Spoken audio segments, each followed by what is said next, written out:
Bonjour et re-bienvenue à un aperçu politique par TVC22 à Clarence Rockland. Aujourd'hui, je suis au YMCA, en face des studios de TVC22, en plein centre de la ville de Clarence Rockland, avec M. Jean-Luc Jubenville et Mme Tracy Ware du YMCA et M. Jubenville de la cité de Clarence Rockland. Donc, tout d'abord, merci beaucoup de venir me parler aujourd'hui. On est là parce qu'après une attente éternelle, le YMCA ouvre ses portes au public très bientôt. Donc, ce que je veux d'abord, un élément de cette conversation que je vais avoir, c'est la relation vraiment unique entre le YMCA ici et la cité de Clarence Rockland. C'est pas comme les YMCA qu'on connaît peut-être à Taggart, à Ottawa. Donc, Monsieur Jubenville, je veux commencer un petit peu avec vous l'histoire du YMCA local, parce que le bâtiment, c'est un bâtiment de la cité, non?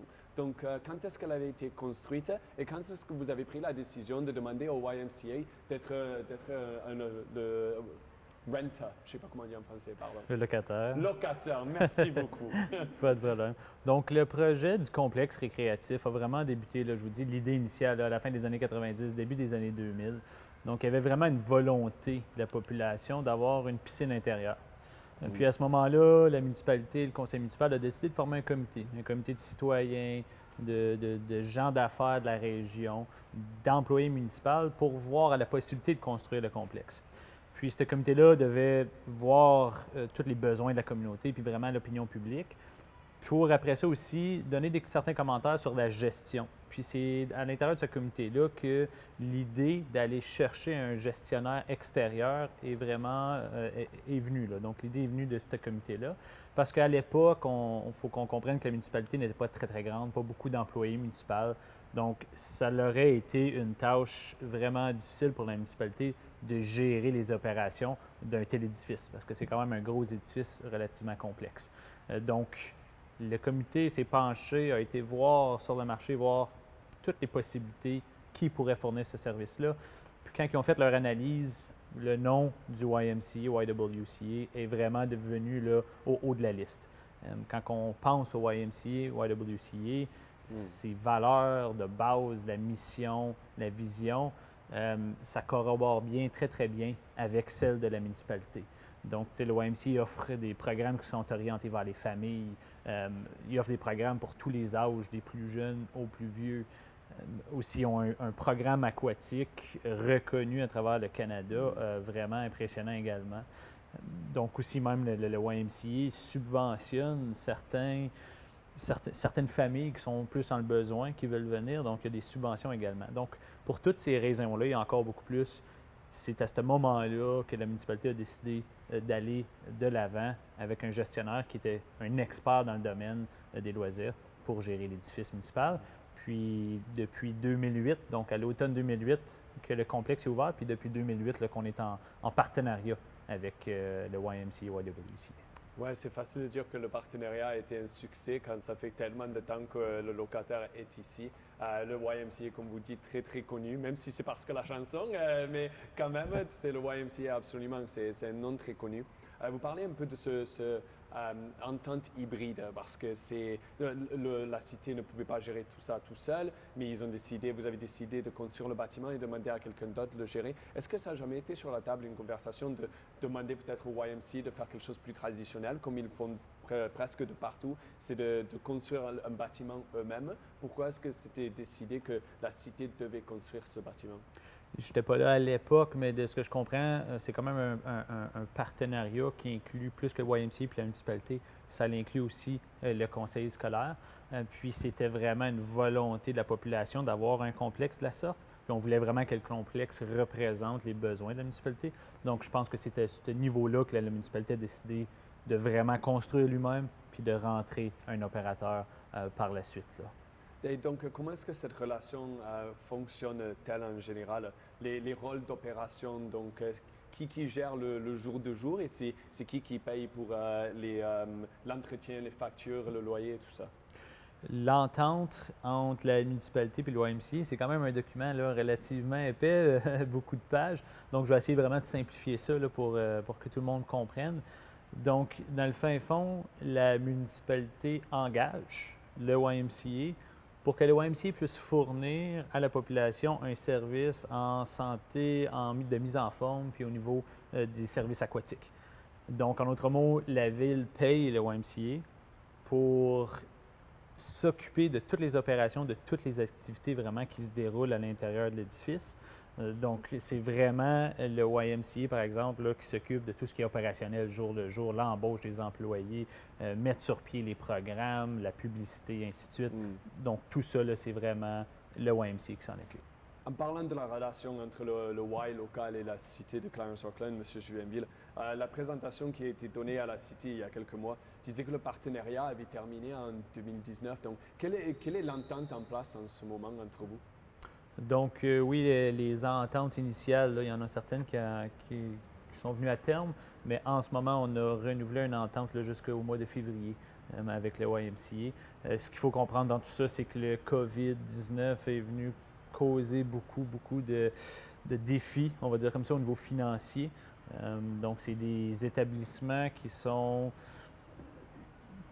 qui vivent grâce aux revenus de la part des utilisateurs, puis pendant la durée du COVID, il n'y a pas eu d'utilisateurs. Donc, ceci dit, là, ça l'a mis un petit peu là, à l'intérieur des ententes, là, un petit peu de difficulté au niveau financier. Mais en ce moment, comme je dis, on est bon jusqu'au mois de février, puis on est en discussion présentement là, avec les gens du YMCA pour renouveler ça, puis agrandir là, cette entente-là. Et quand on parle de renouveler, c'est combien d'années cette entente durera-t-elle? Donc, en ce moment, je n'ai pas de date fixe. C'est des discussions qu'on a là, avec les gens du YMCA. Et évidemment, il y a beaucoup de choses qui ont fermé pendant la pandémie. Donc, quand est-ce que le YMCA a fermé ses portes pour la pandémie et qui était responsable des opérations de jour à jour à l'intérieur du YMCA pendant ce temps-là? Donc, le YMCA a vraiment fermé les portes au mois de mars 2020. Donc, depuis ce temps-là, a été fermé complètement et va réouvrir le 1er novembre.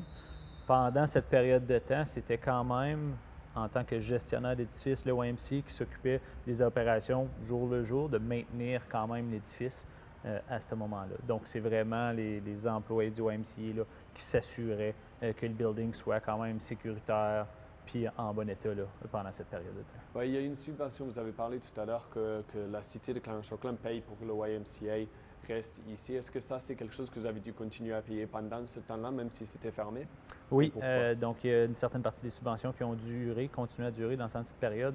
Ce qu'il faut réaliser, c'est que l'édifice, malgré qu'il est fermé, il y a encore des dépenses. Il y a des dépenses, là, en fait, de coûts d'électricité, de coûts de chauffage et ainsi de suite, des coûts de réparation aussi. Donc, un gros édifice de la sorte, là, c'est quand même assez dispendieux là, à entretenir comme tel. Donc, la subvention a duré pendant ces temps-là parce que ça reste que l'édifice, au bout de la ligne, appartient quand même à la municipalité et non au YMCA. Donc, nous, on veut absolument s'assurer là, que l'édifice soit maintenu au bon standard.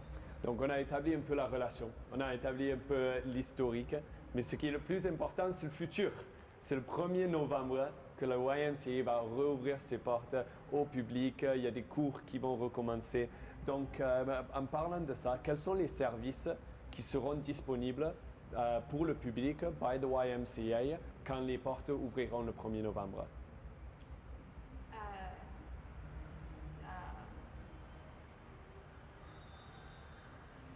Les classes comme Zumba, yoga, strength conditioning. Ouais.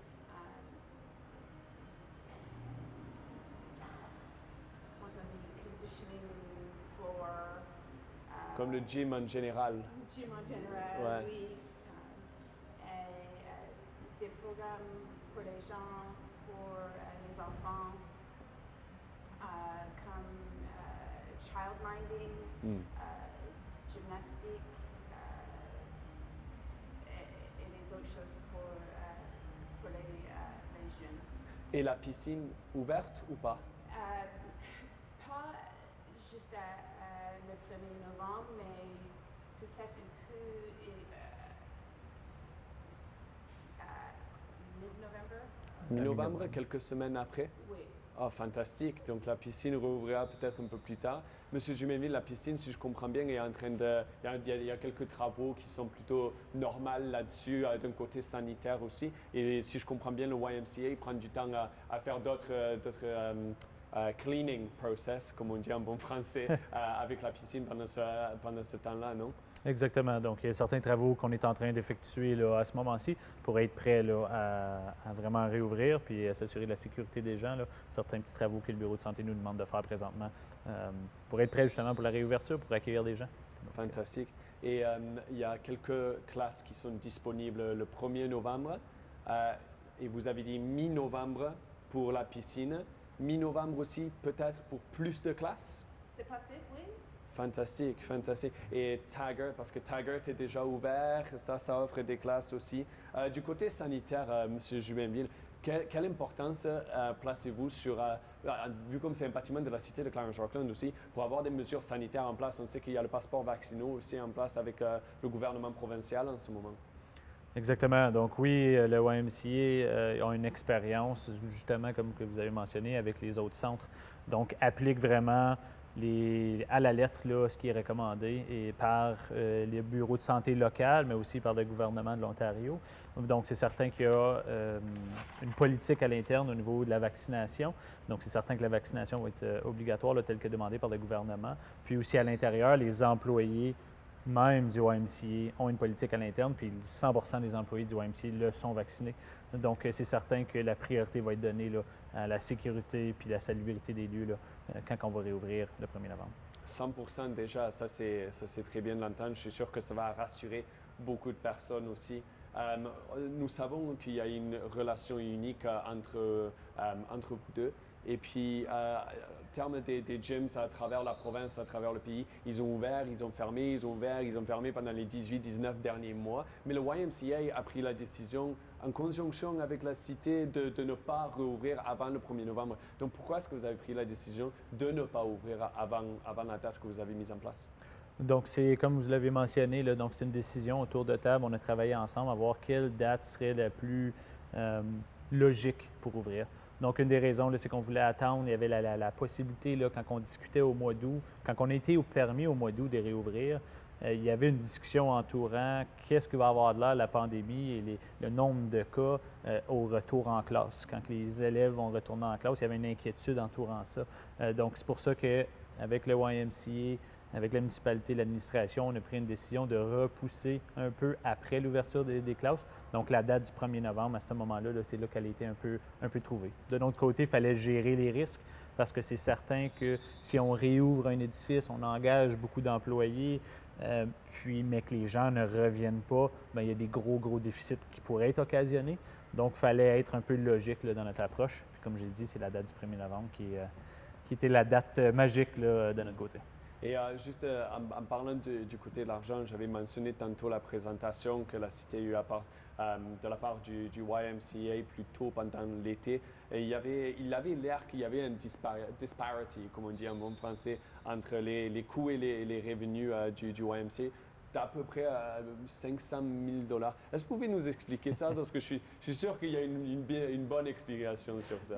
Définitivement, là, c'était une mauvaise interprétation des chiffres qui ont été présentés. Donc, je vous confirme qu'il n'y a pas de surplus du côté du YMCA là, de 500 000 $ à ce niveau-là. Donc, c'était vraiment là, la façon que c'était écrit dans les présentations. Il y a eu vraiment un manque de compréhension à ce niveau-là. Donc, je vous confirme qu'il n'y a pas de surplus. Là. Et enfin, du côté de la réouverture le 1er novembre, combien de jours par semaine est-ce que le YMCA va être ouvert? 6. On va fermer juste au dimanche. Parfait. Et les classes et les cours, il y en a combien par jour? 2 par jour, sauf samedi. Juste non. 2 par jour pendant la semaine et un sur le samedi et fermé le dimanche. Oui. Ah, d'accord, je suis sûr que les habitants vont être très excités pour ça. Tracy, pour les gens de la population, s'ils veulent savoir plus d'informations sur le YMCA, comment est-ce qu'ils peuvent le trouver? www.ymca.ca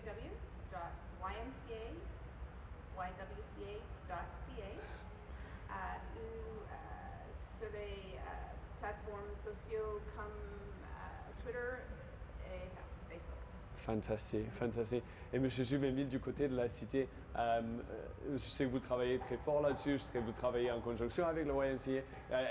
Comment est-ce que ça vous fait plaisir de voir cet édifice de santé physique et mentale pour la population de Clarence-Rockland rouvrir ses portes très bientôt? Bien, le complexe récréatif a toujours été vu comme le cœur un peu de la communauté, dans le sens où c'est un endroit qui est rassembleur, c'est un complexe qui est très, très, très occupé en temps normal. Je crois que les gens l'ont manqué dans la dernière année et quelques mois.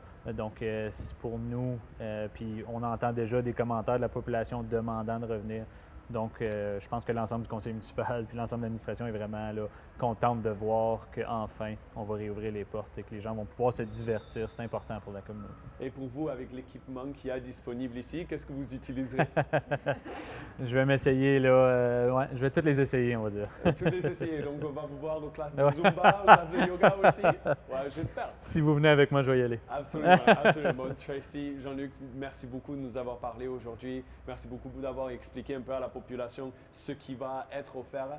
Donc, comme Tracy a dit tantôt, juste les cours qui vont être en place le 1er novembre sont juste pour le début, mais après quelques semaines, on peut peut-être voir mi-novembre, la piscine va réouvrir, les cours vont recommencer un peu plus aussi. Donc, venez supporter le Y, venez utiliser le Y. Et merci beaucoup d'avoir écouté. Et merci à vous de nous parler et à bientôt. Bye.